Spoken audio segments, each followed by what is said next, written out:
नमस्कार, स्वागत है आप सभी का। मैं हूं आप सभी के साथ रिया डंगवाल। आप देख रहे हैं एचएनएन न्यूज। साल 2024 में लोकसभा चुनाव बीत गए, नतीजे आ गए, सरकारें बन गई, लेकिन उस चुनाव से ठीक पहले देश की सियासत में एक शब्द गूंजा था, इंडिया अलायंस, यानी विपक्षी दलों का वो महागठबंधन जिसने कहीं साथ कहीं खिलाफ के अनोखे फॉर्मूले पर चुनाव लड़ा था। चुनाव खत्म होते ही विरोधियों ने तंज कसा कि इस कुनबे की कहानी ही खत्म हो गई है। बीजेपी ने तो यहां तक कह दिया कि इंडिया ब्लॉक का अब कोई अस्तित्व ही नहीं है। लेकिन राजनीति में ना तो कोई पूर्ण विराम होता है और ना ही कोई परमानेंट फुल स्टॉप, क्योंकि आज देश की राजधानी दिल्ली में एक बार फिर से इंडिया ब्लॉक की महा बैठक चल रही है। ये शुरू होने वाली है। 23 विपक्षी दलों के दिग्गज नेता एक छत के नीचे जुटने लगे हैं। पश्चिम बंगाल से ममता बनर्जी हो, उत्तर प्रदेश से अखिलेश यादव या बिहार से तेजस्वी यादव, विपक्ष के ये बड़े चेहरे आज दिल्ली में मंथन के लिए जुटे हैं। एक तरफ जहां यूथ कांग्रेस के कार्यकर्ता पेपर लीक, बढ़ती बेरोजगारी और बेकाबू महंगाई को लेकर सड़कों पर संग्राम कर रहे हैं, तो वहीं दूसरी तरफ विपक्ष सरकार को घेरने का साझा प्लान तैयार कर रहा है। पर इस एकजुटता के पीछे की दरारें भी किसी से छिपी नहीं है। आज जब 23 दल साथ बैठ रहे हैं, तब तमिलनाडु की डीएमके ने कांग्रेस पर विश्वासघात का आरोप लगाकर बैठक को बॉयकॉट कर दिया है, तो आम आदमी पार्टी ने भी इस बैठक से दूरी बना ली है। ऐसे में सवाल उठना लाजमी है कि क्या यह बैठक वाकई देश के ज्वलंत मुद्दों पर सरकार को घेरने की कोई ठोस रणनीति है, या सिर्फ ये देखना और ये देखने की कोशिश कि विपक्ष अभी जिंदा है या नहीं। क्या 2029 की तैयारी अभी से शुरू हो चुकी है, या फिर आपसी अंतर्विरोध इस बैठक को आगे बढ़ने से रोक देगा? और सबसे बड़ा सवाल, बीजेपी जिस गठबंधन को अस्तित्वहीन बता रही है, क्या वो आज दिल्ली से उसे अपनी ताकत का एहसास करा पाएगा? इसी पर चर्चा करेंगे, लेकिन उससे पहले कुछ पॉलिटिकल रिएक्शंस आपको सुनाते हैं। नहीं, बल्कि जनबंधन बताया जा रहा है, जो कि जनता की जरूरत के हिसाब से बने। देखो, ऐसा है कि कंफ्यूजन, कंट्राडिक्शन और कन्फ्लिक्ट के कुंड में कैद ये रंग बिरंगे राजनीतिक रणछोड़ बहादुरों का जो रंगमंच है, वो रंगमंच बनने से पहले ही जो है वो रक्त रंजित हो जाता है। रंगमंच बनने से पहले ही जो है वो उसका जो है वो टूट जाता है, बिखर जाता है, क्योंकि इसमें जो है वो इसमें खानदान एक और खानदान अनेक और ख्वाहिशें एक। हर आदमी जो है वो प्राइम मिनिस्टर इन वेटिंग बना हुआ है। इसमें जो है वो जो सारथी है वो तो गुरु है और साथी गुरु घंटाल है। तो आप समझ सकते हैं कि इसका हश्र क्या है। इस गठबंधन की गठरी में जितने छेद हैं, उससे ज़्यादा उनमें महत्वाकांक्षी मतभेद है। सर, जब से बैठक का आयोजन होने वाला है, उससे पहले ही कई जो राजनीतिक दल हैं उन्होंने अपने आप की दूरी बना ली है। तो कांग्रेस के लिए ये चुनौती होगा, या फिर पूरे गठबंधन का जो असर है वो कुछ और? ये जो गठबंधन है, ये गठबंधन क्यों नहीं चल पा रहा है? इसमें जो है वो इसका जो गठबंधन का नेतृत्व करने वाली कांग्रेस है, उसकी दिक्कत यह है कि वो या तो परिवार को पावर चाहती है, नहीं दूसरों के लिए परेशानी का टावर खड़ा करती है। और कांग्रेस आज एक ऐसी नॉन परफॉर्मिंग एसेट बनती जा रही है, एक खुद गठबंधन के साथियों के लिए बोझ बनती जा रही है, जिसका कि अंदर कोई भाव नहीं रह गया, बाहर कोई मोल नहीं रह गया। इसीलिए गठबंधन का जब नेतृत्व पर ही विश्वास नहीं होगा तो भी गठबंधन कहाँ से चलेगा? प्रमुख चेहरों के बयान ऐसे आए हैं जिसमें ये कहना है कि एनडीए सरकार का घेराव इस वक्त बेहद जरूरी है, क्योंकि जनता भी परेशान है और कहीं ना कहीं पर महंगाई का असर है। ऐसे कई सारे मुद्दे हैं जिनको लेकर गठबंधन अपनी बात को देखो, ऐसा ये घेराव करते करते धाराशायी हो जाते हैं। ये जो है वो बीजेपी और एनडीए से लड़ते लड़ते खुद में भिड़ते रहते हैं। तो पहले अपना भिड़ना बंद करें, फिर बीजेपी और एनडीए से लड़ें। क्या कुछ असर होगा इस बैठक? कोई मुझे नहीं लगता।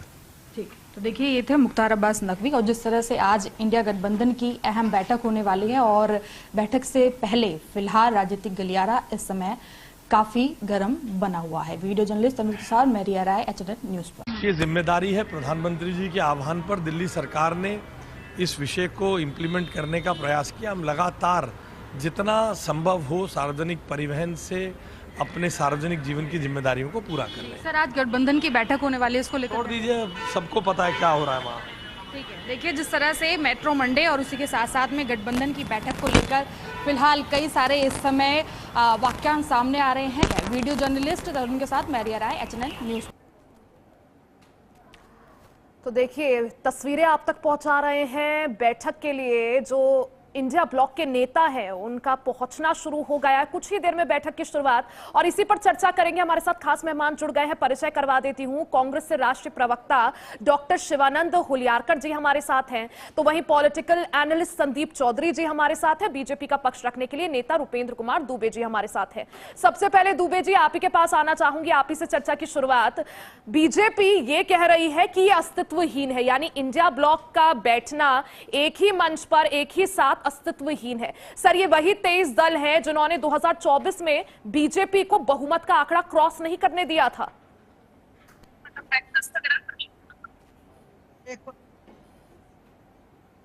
की जय। सर अनम्यूट देखिए, कर है दीजिए क्या? अपने आप को। जी सर, आपकी आवाज मिल रही है। मेरी आवाज आ रही है? जी रुपेंद्र जी। हमारे 140 करोड़ जनता को जय श्री राम, भारत माता की जय। देखिए, अब कांग्रेस बौखलाई हुई है। इनके पास ऑप्शन नहीं है। राम ने तो सबक सिखा दिया। इनके पास कोई ऑप्शन नहीं है। तो सिखा दिया। डॉक्टर अब उसके शिवानंद जी, बाद सर आऊंगी आपके पास, आप प्लीज तब तक अपना माइक धीरे म्यूट कर धीरे दीजिए। राम पहले के एक नाम बार क्यों ले दुबे जी रहे को हैं? कंप्लीट करने दीजिए, फिर आऊंगी। राम इसका अकेला है क्या? डॉक्टर साहब, आपका भी नंबर आएगा, पहले आप सर complete आप भी कर बोल लेना। दीजिएगा रिया अपने जी, इंट्रोडक्शन पहले में डॉक्टर जय साहब को श्री complete राम कर लेने किसने दीजिए। रोका है? शिवानंद जी, आप भी बोल दीजिएगा जय श्री अरे, राम। जय श्री राम हम नहीं बोलेंगे, क्या बोलेंगे? यहाँ क्या बोलेंगे? यही डॉक्टर साहब, यही आपको काम जय करो। श्री राम से दिक्कत है? हिंदू मुस्लिम भारत पाकिस्तान मस्जिद के दूसरा है क्या कोई मोदी के पास? हाँ, डॉक्टर इतना साहब, हमने जो है प्रेस हमने कॉन्फ्रेंस जो भी है ले लिया, डॉक्टर साहब, शर्म आना हिंदू चाहिए। मुस्लिम नहीं देश करते। का गद्दार है हम जो नरेंद्र मोदी। हिंदुओं को देते हैं वही देश का मुस्लिमों को गद्दार भी है देते अमित हैं। शाह। और रही बात जय श्री राम, हमारा अधिकार सबसे है, हम भारत घटिया में नहीं प्राइम बोलेंगे, मिनिस्टर क्या है। पाकिस्तान में बोलेंगे या ईरान में जाए बोलने के लिए भी जय श्री राम? आपको जय श्री राम से दिक्कत क्या है डॉक्टर साहब? ठीक है, मुद्दे पर आ जाइए रुपेंद्र दुबे जी, मुद्दे पर आ जाइए, फिर आएंगे। नहीं बोलेंगे डॉक्टर शिवानंद जी, सर अपनी चांस पर जय प्लीज। कृष्ण नहीं बोलेंगे तो कहाँ बोलेंगे? रिया जी, इनकी मानसिकता देख लीजिए कि जय श्री राम बोले तो इनको चिढ़ हो जेल गई। रसोई ये गैस जय महंगे श्री के राम वाले ऊपर नहीं बात है, करो। करनी और अल्लाह कटनी सब अकबर पता। वाले हैं। डॉक्टर साहब, आप अल्लाह अकबर वाले हो। दुबे जी, दुबे जय जी, श्री राम को आपको नफरत है। जो तेज गठबंधन आज जुट रहे हैं, जो दल आज बैठक कर रहे हैं, सर ये वही दल हैं जिन्होंने 24 में आप लोगों के लिए मुश्किल कर दी थी। तो आप लोगों को क्यों लगता है कि इंडिया गठबंधन का कोई औचित्य नहीं है, कोई विजन नहीं है, कोई एजेंडा नहीं है और अस्तित्वहीन है? देखिए, होता क्या है, जब कोई गठबंधन होता है ना, तो उसमें लीडर कौन उसको जो है दायित्व कर रहा है, कौन उसको जो है ऑपरेट कर रहा है। यहाँ ऑपरेट करने वाले की अपनी सरकार नहीं बचा पा रहे हैं तो क्या करेंगे? यहाँ इन्होंने गठबंधन किया, इंडिया कांग्रेस से गठबंधन कर रहे हैं, ये सपा से गठबंधन कर रहे हैं, ये टीएमसी से गठबंधन कर रहे हैं, जिनकी सरकार खुद ही नहीं है। तो ये सारी पार्टियां मिलके बौखला गई हैं कि भारतीय जनता पार्टी आ कैसे रही है बार बार। इनको अगर यही चीज अगर जनता के विकास में, जहां पे इनके क्षेत्रों में, वहां पे ध्यान दें, हिंदू मुस्लिम ना करके, तो शायद जो है अपनी सत्ता को बचा सकते हैं और अपनी पार्टी को जो अस्तित्व को बचा लेंगे। लेकिन समस्या इनके साथ यही है ना कि ये लोग है अपनी पार्टी को बचा नहीं पा रहे हैं। अब देखिए, हमने जय श्री राम बोल दिया तो डॉक्टर साहब को दिक्कत हो गई, जय श्री राम क्यों बोला? अरे साहब, अगर हम भारत में रह के जय श्री राम नहीं बोलेंगे, महादेव नहीं बोलेंगे, परशुराम के नारे नहीं लगाएंगे, क्या पाकिस्तान में जाके लगाएंगे साहब या ईरान में जाके लगाएंगे? ठीक है, सवाल ले लेती हूं। डॉक्टर शिवानंद जी, डॉक्टर शिवानंद जी, इससे पहले मुख्तार अब्बास नकवी को भी हमने सुना, उन्होंने यही कहा कि कोई अस्तित्व नहीं है इंडिया गठबंधन का, इंडिया ब्लॉक का। आज बैठ तो रहे हैं लेकिन नतीजा कुछ नहीं निकलेगा। गुड मॉर्निंग रिया जी, पूरा पैनलिस्ट को नमस्कार। संदीप जी, मेरे बड़े भाई को नमस्ते। देखिए, बीजेपी के मेरे मित्र को बोलना चाहता हूँ, महंगाई चरम पद पर है। युवा युवती को रोजगार नहीं, नीट का पेपर हर साल लीक कर रहे। ये आरएसएस के सब कॉलेज पे वाइस चांसलर आरएसएस के बिठाया। इनके पास धर्म के नाम पे राजनीति खेलते हो, कोई विकास नहीं, कुछ नहीं। सबसे घटिया प्राइम मिनिस्टर नरेंद्र मोदी जी आज steel file, trade deal, Adani को बचाने के लिए ये लोगों ने, महंगाई चरम पर है, देश के बारे में नरेंद्र मोदी को कोई लेना देना नहीं है। नरेंद्र मोदी, अमित शाह, आरएसएस, अलीबाबा 40 और पार्टी लोगों को सीबीआई, ईडी, इनकम टैक्स डराना धमकाना। आज इस आम आदमी पार्टी संजय सिंह को ईडी का नोटिस भेज के आप लोगों ने डराना धमकाना चालू किया, ये अच्छी बात नहीं है। यही तो सर वो कह रहे हैं कि सारे के सारे जीरो परफॉर्मिंग दल, हारे हुए दल एक साथ एक मंच पर अब आ गए हैं और इसी पर मंथन कर रहे हैं कि आगे किस तरह से संभाली जाए वो बागडोर जो अब फिसल चुकी है हाथ से। रिया जी, हम अभिमन्यु नहीं है, हम अर्जुन है। हम ऐसे तीर मारा है नरेंद्र मोदी को, आग में आग भी नहीं मिला था नरेंद्र मोदी। सबसे भ्रष्टाचार बीजेपी जुमला पार्टी, बीजेपी से कोई करनी और कतनी अलग है। इंडिया गठबंधन, ममता बनर्जी, राहुल गांधी नेता जननायक, upcoming prime minister Rahul Gandhi ji, इतना अच्छा अभी अखिलेश यादव जी, तेजस्वी बताइए यादव सर, जी। आप कह रहे हैं upcoming prime minister Rahul Gandhi ji 2024 में यही गठबंधन है आपका इंडिया गठबंधन, जिन्होंने राहुल गांधी को पीएम का चेहरा घोषित नहीं किया था। संदीप चौधरी जी भी है, ब्रेक के बाद मैं संदीप चौधरी जी पे जाऊंगी। जी डॉक्टर शिवानंद जी, छोटा सा जवाब दीजिएगा। विजय तलपति जी तो खुद शरद पवार ग्रुप आ रहे, इसमें हमारे पास अभी जो चर्चा हो गया, डिस्कस हो गया, चंद्रबाबू नायडू, नीतीश कुमार, एकनाथ शिंदे। ठीक है, चलिए आप कह रहे हैं यानी हमारा जो गठबंधन है वो एकजुट है। चर्चा को आगे बढ़ाएंगे, रुक रहे हैं छोटे से ब्रेक के लिए, फौरन वापस आएंगे, बने रहे हमारे साथ।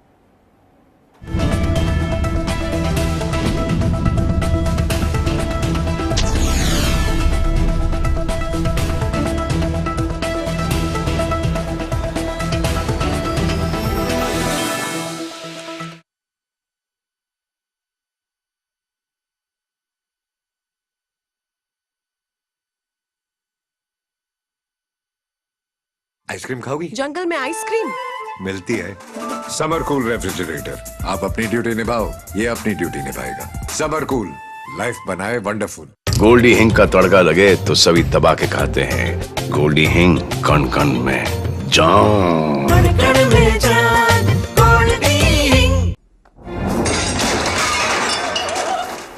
फर्श की टाइल्स को चेंज करो, बड़ी स्लिपरी हैं। थर्मोकूल वॉशिंग मशीन। थर्मोकूल, इंडिया का नया अंदाज। हर रोज हो जाता हूँ लेट, साफ नहीं होता है मेरा। अबे खोजू, अथा इंडिया को मालूम है, पेट सफा हर रोग दफा। प्रधानमंत्री श्री नरेंद्र मोदी के दूरदर्शी नेतृत्व में सेवा, सुशासन और विकास को समर्पित 12 वर्षों की राष्ट्र निर्माण की ऐतिहासिक यात्रा ने उत्तराखंड को नई गति, नई दिशा और नया विश्वास दिया है। उत्तराखंड में विकास का महायज्ञ चल रहा है, जो इस देवभूमि की गरिमा को भी बढ़ा रहा है। प्रधानमंत्री जी के मार्गदर्शन और मुख्यमंत्री श्री पुष्कर सिंह धामी के नेतृत्व में डबल इंजन सरकार आज विकसित भारत में विकसित उत्तराखंड के संकल्प को तेजी से साकार कर रही है। आज उत्तराखंड में केंद्र सरकार की 2 लाख करोड़ रुपए से अधिक की विकास परियोजनाओं पर कार्य प्रगति पर है। डिजिटल इंडिया अभियान ने प्रदेश के दूरस्थ क्षेत्रों में इंटरनेट कनेक्टिविटी, ई गवर्नेंस और डिजिटल सेवाओं को विस्तार प्रदान किया है।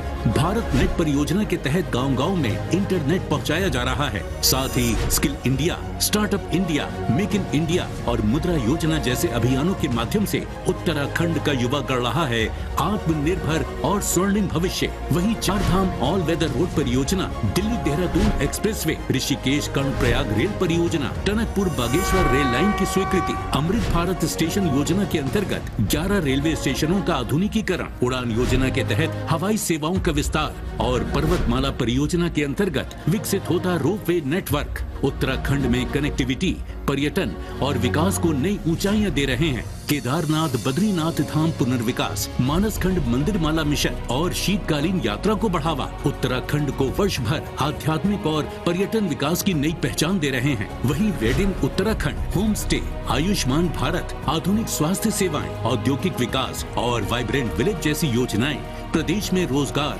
स्वास्थ्य और सीमांत विकास को नई मजबूती प्रदान कर रही हैं। जन कल्याण से जन विश्वास तक डबल इंजन सरकार के साथ उत्तराखंड रच रहा है प्रगति का नया अध्याय।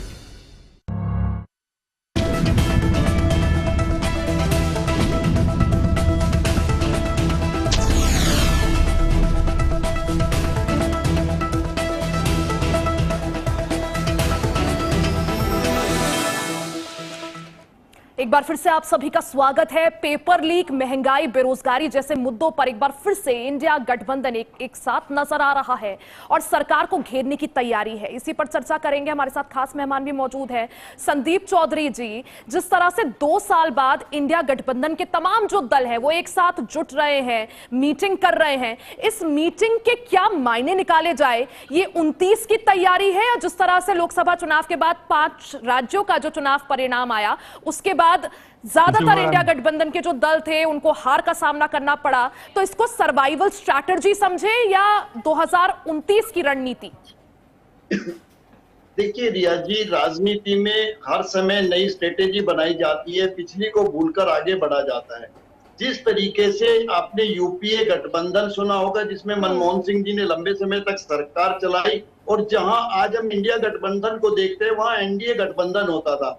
यही लैंग्वेज, यही भाषा एनडीए गठबंधन के लिए इस्तेमाल होती थी कि क्या ये अपना अस्तित्व बचा पाएंगे, क्या होगा। लेकिन देखिए एनडीए गठबंधन ने वापसी की। तो राजनीतिक लोग सत्ता में आते हैं, सत्ता से जाते हैं, लेकिन बने रहते हैं, ये मैदान छोड़ते नहीं है। और अब जिस तरीके से 2027 में चुनाव होने हैं, फिर 2029 में चुनाव होने, तो कोई भी चीज हो, जैसे आप भी अपनी एक असेंबली करते हैं, मीटिंग करते हैं, तैयारी करते हैं, प्रिपरेशन करते हैं, इसी तरीके से राजनीतिक लोग, राजनीतिक दल भी चीजों पर काम करते हैं। तो मुझे लगता है जो एनडीए इंडिया गठबंधन है वो अपने आप को मजबूत करने के लिए, अपने आप में एनर्जी जनरेट करने के लिए, अपनी नई रणनीति लाने के लिए, और खासकर उन मुद्दों पर कि भाई आज देखिए महंगाई कहाँ जा रही है, आज जो अमेरिका हमारे ऊपर दबाव बना, अमेरिका का राष्ट्रपति खुला बोलता है कि मैं इंडिया से फायदा उठा रहा हूँ, कि पूर्ववर्ती जो सरकार रही, कांग्रेस की जो लंबी सरकार रही, वो अमेरिका से लगातार फायदा उठाती रही। लेकिन आज मोदी जी की सरकार है, मोदी जी मेरे दोस्त है, मैं इंडिया से खूब फायदा कमा रहा हूँ, खूब पैसा कमा रहा हूँ। ये चीजें ऑन रिकॉर्ड है। एक छोटा सा बच्चा भी जो कभी नहीं स्कूल भी नहीं जाता वो भी बता सकता है, क्योंकि खबरें वायरल हो जाती है, सोशल मीडिया के माध्यम से लोगों को पता चलता है। तो कहीं ना कहीं ये जो सरकार को घेरने की एक रणनीति का भी हिस्सा है, और इंडिया गठबंधन को कैसे और मजबूत किया जाए, नए साथियों को कैसे लाया जाए। जिस तरीके से आपने अभी तमिलनाडु का जिक्र किया, थलपति इंडिया गठबंधन का हिस्सा हो सकते हैं। ठीक है सर, आपको माफी के साथ रोक रही हूं, सीधा लिए चलते हैं, चंडीगढ़ से तस्वीरें दिखाते हैं। आरएसएस प्रमुख मोहन भागवत लाइव हैं, क्या कुछ कह रहे हैं सुनवाते हैं।